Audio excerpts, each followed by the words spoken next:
Hi guys, so washing machine repair project day 2. Of course I couldn't done it on Friday because this part arrived promptly on the next day, the morning from the date I was ordering. So I was quite surprised because they use this in post 48-hour shipping. They delivered in something like 12 hours. As you can see, this is exactly the same as the original. New bearing, seals, other part of the seal, mounting screw with some type of a Loctite, that gunk on the thread preventing it from unscrewing. The funny thing is, on the Polish auction site Allegro, there was a bearing plus a zeroing seal available for something like $32, 32 Polish zloty, so that's something like 10 bucks. Although the supplier wasn't able to confirm it will fit in this particular model of a washing machine. Then was this, well, not exactly this, but same looking set, but marked as Siemens original, and it was something like 386 zloty, so it's something like 100 bucks. But underneath there was fortunately a link stating that there's a replacement available with other branding, and then branding is for Procure brand, a company that I guess was subcontracted by Siemens to make these washing machines. And this costs 76 zloty, well, something like 20 bucks. So quite a difference from 100 bucks, 1/5 of the price, and you're getting exactly the same stuff you would be buying if you were buying Siemens branded stuff. I don't think it'll be any different. Regarding the seals, I was a bit surprised. There are 2 pieces, well, I extracted only one. I was wondering how you put them together, but fortunately there was this little instruction attached, which is saying that depending on the marking on the drum, you're supposed to mount either one or the other one.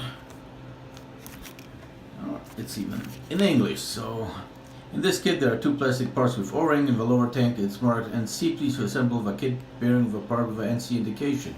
If a tank bears no marks, assemble the AC kit. So that's it for theory. Let's get to work. One more thing. I got some lithium grease. So the idea is to mount that seal inside, then pack it nicely with grease, and then press the bearing on top so it'll be nicely sealed all around. So fortunately no water will be seeping through, and the bearing should last much longer. Okay, so we can proceed with reassembly, of course following the reverse order that we had with this assembly. So first of all we'll need to install this seal element. This goes onto the shaft and it's supposed to be installed this way. As you can see, it has this flexible lip element which will go against this metal ring of the other part of a seal. As for these two, it was quite difficult to determine which one is the correct one. According to that instruction, there's the AC version and NC version, and it was quite difficult to find that marking on the drum, and it's exactly here. So we need the NC version, and to tell you the truth, these also are not marked as well. The marking is someplace here. I don't know if you'll be able to see it on camera. Here it is. Try to get it in focus. So it's NC here. The NC version is the one with a thicker O-ring. I was also wondering how you should install it. If you just press this in, but as you can see, these are 2 protruding elements, and it happens that they fit nicely into this cutout here. So you just snap it in place. Let's try again. Okay. And I think I'll just fill this inside with lithium grease, and then install the whole assembly into the hole, pulling up the drum from the inside of a washing machine as necessary to get it nicely aligned in the center, and then screw in all the mounting screws, and we'll be able to proceed with some sample run. Reassemble, of course, the covers, and hopefully that'll be it. So the assembly is done. Just to summarize, the most difficult part was determining which seal element to use, and another one, which screw goes where. Unfortunately, I didn't take a picture beforehand. It was quite difficult to determine which screws need to be reassembled.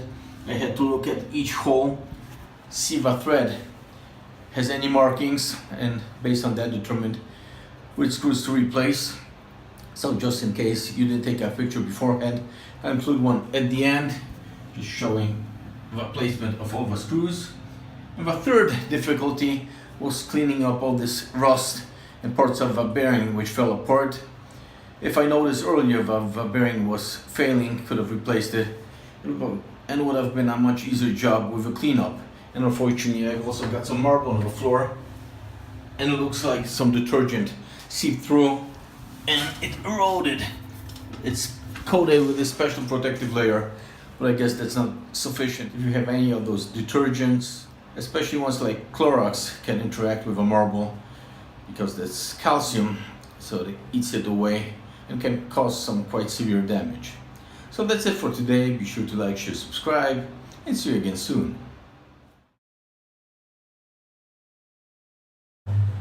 So as you can hear, it's working. So this is the final step of our repair, and it's not only for verification if the machine is working, but just to get rid of any potential grease which might have seeped into the drum during assembly, because you wouldn't want your favorite t-shirt to be soaked in greasy water which didn't wash out after assembly.